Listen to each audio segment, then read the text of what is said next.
the last video I posted on old Hansa's transmission, that's my 300E, we made the discovery there was a big problem with this B2 piston binding up in the bore, particularly on this aluminum sleeve.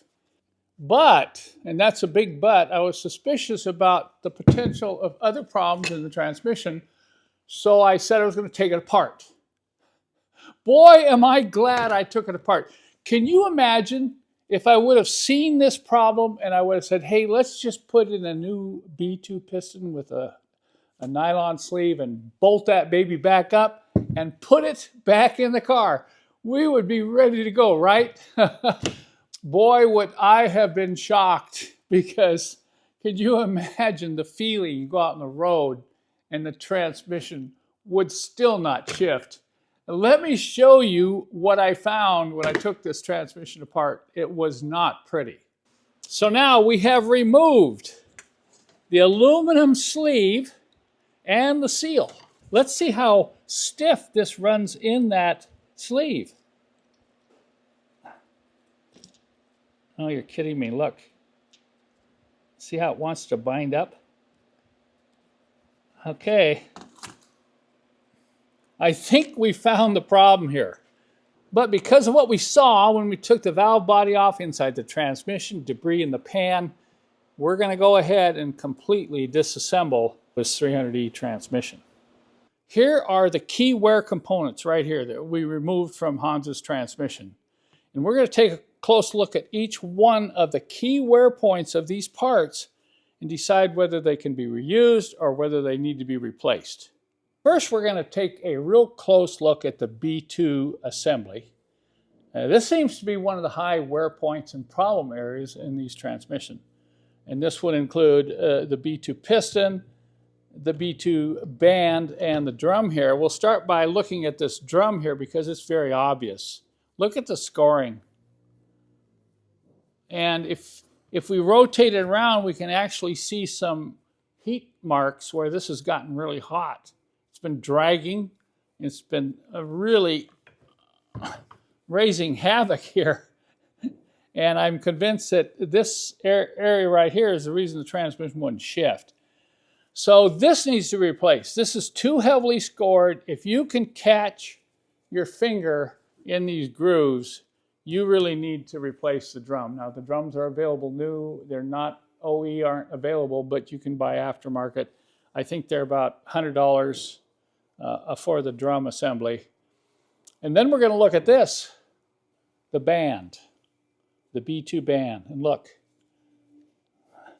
you remember I found material in the pan, and this material came from this band where it broke off right in there. You can see it chipping away. And see, watch this. This is probably the reason why you want to replace this band, even if it looks good. Because it's old. It's been in the transmission for 40 years. You look at it and say, oh, it looks fine, but look, I can peel this off even though it kind of looks okay. So we're definitely going to replace this. So right away, we've got this to replace, we've got the band to replace. So now we're going to focus on this B2 piston. Catastrophic failure of this piston will mean the transmission won't shift. You have wear problems and binding problems, you get erratic shifts, poor shifts. So this should be replaced regardless. Just replace it, and I'll explain why. I have 3 generations of B2 pistons in this tray. The very early B2 had just a small groove on the ridge here, and see it had what was like a nylon piston ring. And they found that what would happen with just this center piece of nylon, this would tilt and it would bind up.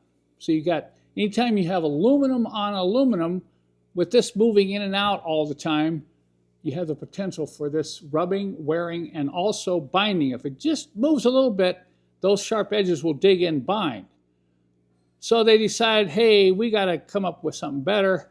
So in the next generation improvement, they've put a full width, you can see this, a full width nylon ring on the top of this piston.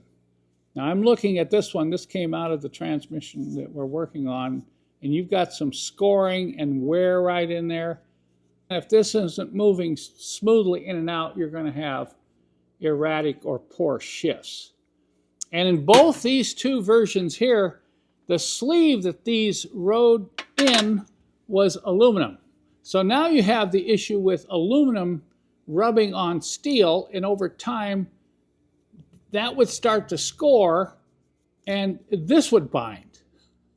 So they said, oh, gee, you know, we got to come up with something even better.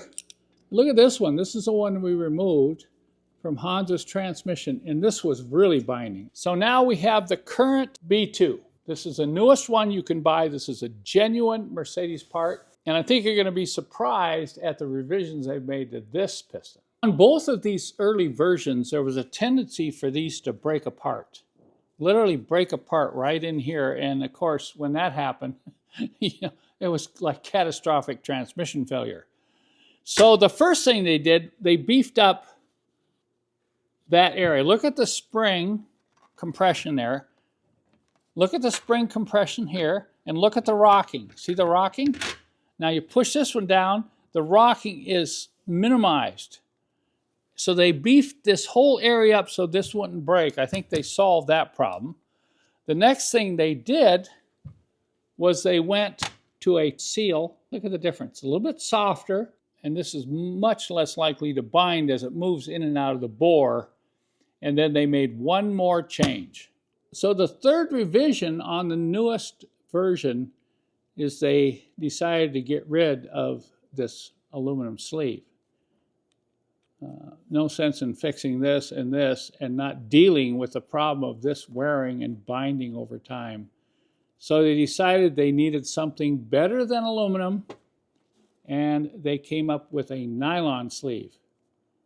It fits a little bit looser. There's no chance of binding. You have smooth movement in and out. And you'll notice that the profile doesn't go in quite as deep, but this is firmly held in with the seal. So you don't have to worry if this doesn't have a tight interference fit. That's okay. I think the engineers finally decided they needed a little looseness here to absolutely guarantee that this piston wouldn't bind moving in and out.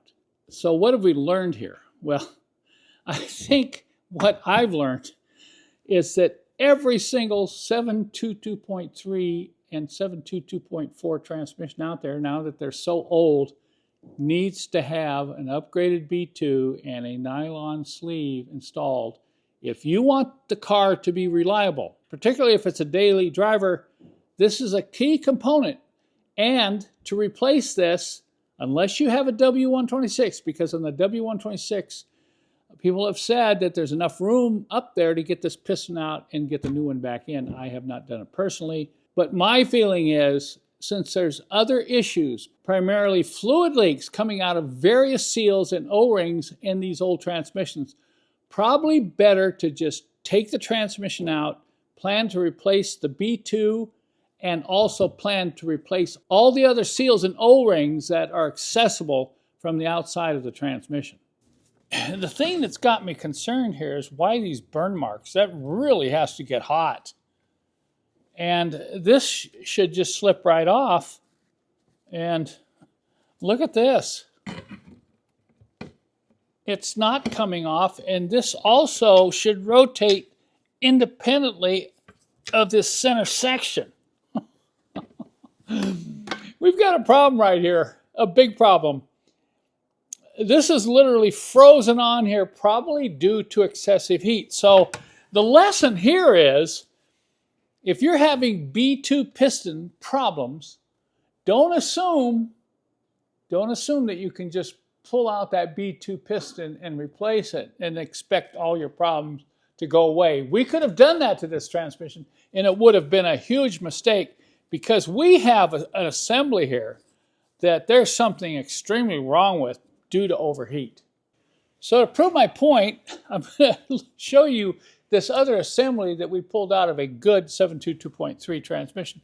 Notice the drum here is loose.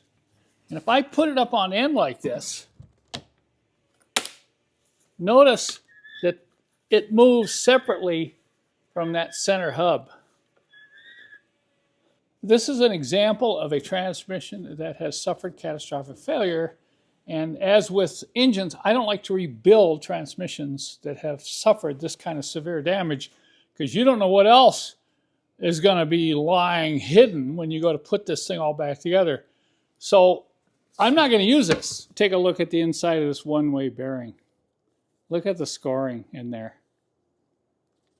And it doesn't rotate either way. It's just frozen up. And then you look at this bushing, you know, it looks like it actually welded. Those actually look like weld points. Maybe that's why the thing was frozen up. We still have not been able to separate the drum, and I'm not even going to try. I could probably cut it apart. But somehow this got welded together, probably due to excessive heat. So we have a lot of evidence in there of excessive heat, excessive wear. And there's an old expression when somebody says, this is toast, okay? Well, this has been toasted.